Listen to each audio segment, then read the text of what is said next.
അപ്പോൾ നമുക്ക് ഇന്നത്തെ സ്പെഷ്യൽ എന്താ നോക്കാം. ബാ, ആരും സ്കിപ്പ് ചെയ്യില്ല കേട്ടോ. ഇന്നത്തെ ഒരു കിടു ഐറ്റമാണ് ഗൈസ്. അപ്പോൾ അതിന് മുന്നേ ചോറിനാൻ പോകുമ്പോൾ ആ പ്ലേറ്റൊക്കെ ഒന്ന് കഴുകിയിട്ട് വെച്ചതാണെങ്കിൽ കൂടി കഴിക്കാൻ നേരത്തെ ഒന്ന് കഴുകിക്കൂടെ എന്ന് ചോദിച്ചവരുണ്ട് കേട്ടോ. അപ്പോൾ ഞാനത് പാലിച്ചിരിക്കുന്നു ഗൈസ്. എന്തായാലും കഴുകി വെച്ചതാണെന്ന്, എന്നാലും കഴിക്കാൻ പോകുന്നതിന് മുന്നേ ഒലമ്പുന്നതൊക്കെ നല്ലതൊക്കെ തന്നെ. അപ്പോൾ ഞാൻ ചോറിട്ട നല്ല അടിപൊളി റേഷനരി ചോറാണ് ഗൈസ്. അപ്പോൾ ചോറും ഇതിൻ്റെ കൂടെ എന്താണെന്നറിയോ, നമ്മുടെ അടിപൊളി കൂണാണ് കേട്ടോ. നാടൻ കൂണില്ല, ഇപ്പം തന്നെ നമുക്ക് കിട്ടാൻ വഴിയില്ല. അപ്പോൾ ഞാൻ മേടിച്ചതാണ് കേട്ടോ. അപ്പോൾ പച്ചക്കറി വാങ്ങിക്കാൻ പോയപ്പോൾ അങ്ങനെ കണ്ടപ്പോൾ ഒരു പൂതി. അപ്പോൾ അതിൻ്റെ കൂടെ കോവയ്ക്ക് ഉപ്പേരിയാണ്.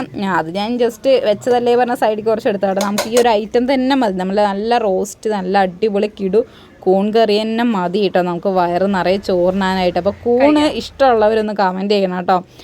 ഇയാൾ നോൺ വെജ് ഒന്നും കഴിക്കില്ലേ, ചിക്കനും മീനൊന്നും മുട്ട അതൊന്നും കഴിക്കാത്ത ആളാണ് എന്നൊക്കെ ചോദിക്കുന്നവരുണ്ട് കേട്ടോ. അപ്പോൾ ഞാൻ എല്ലാം കഴിക്കും കേസ്, നമ്മുടെ കഴിക്കാത്തതല്ല ഞാൻ കഴിക്കും. അപ്പോൾ അതിൻ്റെയൊക്കെ വീഡിയോസ് നമ്മൾ വീട്ടിൽ വെക്കുന്നതനുസരിച്ചുള്ള വ്ളോഗ് ചെയ്യാൻ പറ്റുള്ളൂ. അപ്പോൾ നോൺ വെജ് ചിക്കൻ മീനൊക്കെ ഉള്ള സമയത്തും നമ്മളൊരു വ്ളോഗായിട്ട് വരും കേട്ടോ. അപ്പോൾ എങ്ങനെയുണ്ട് നമ്മുടെ കൂൺ റോസ്റ്റ് എന്ന് വെച്ചാൽ അടിപൊളിയായിട്ട് ഗൈസ്. നാടൻ കൂണെന്ന് പറഞ്ഞാൽ അത് വേറൊരു ലെവലാണ്. പക്ഷെ നമുക്കിപ്പോൾ കിട്ടാനുമില്ല. കിട്ടിയ ഒരു കൂൺ കറി നമ്മൾ അടിപൊളിയായിട്ട് അതേ നാടൻ കൂൺ കറി വെക്കുന്ന പോലെ തന്നെ വെച്ചു. നല്ല കിടുവായിട്ടുണ്ട്. ഇതിൻ്റെ ഇടയിൽ നമ്മുടെ വാമിക്കൂട്ട് ഫുഡ് കഴിച്ചിട്ട് വരുന്ന വഴിയാട്ടോ. അപ്പോൾ അവർ കഴിച്ച് ഗോതമ്പ് ദോശയാണ്. ഞാൻ ഫുഡൊക്കെ കഴിച്ചിട്ട് പോട്ടെ. അപ്പോൾ നിങ്ങൾ കഴിച്ചോ?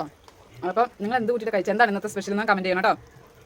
അപ്പോൾ ഒരു വീഡിയോ ഇഷ്ടപ്പെട്ടാൽ സപ്പോർട്ടും കൂടി ചെയ്യണേ. അപ്പോൾ ഓക്കെ.